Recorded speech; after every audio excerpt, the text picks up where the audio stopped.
Assalomu alaykum tog'amlar. Biz Bozorqo'rg'onda Avuk degan oilani kelib pechka jasadik. Bu yoq xo'jayin bo'ldi. Ava pechka qanday bo'ldi? Bir fikringizni aytib qo'ysangiz. Pechkada gap yo'q. Bu pechkaning bir o'zgachilik jaqlari bor ekan. Men o'zgachilik jaqlarini ko'rib, ay bunday to'lqindan suyunib o'tamdi. Bir boshqacha ekan bu, o'zgacha bir pechka ekan. Bu qo'llarga dard bermasin, doim shuni elning tirikchilik shunday nimasiga jaragan xizmatimni yuravergilar, elga jaragan.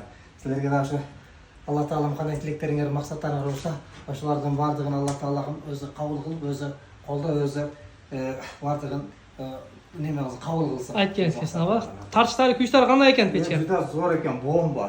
Bu ya. Men o'ylagandan ham zo'r bo'ldi ekan. Yaxshi kunlarda ishlatganlar. Avamda stiklan eshiklar qo'ydirdim. Qarasangizlar, ligirovkasini ochsangizlar bilinadi. Сразу jopsangizlar o'chit. Ochsangizlar ligirovka shunisi.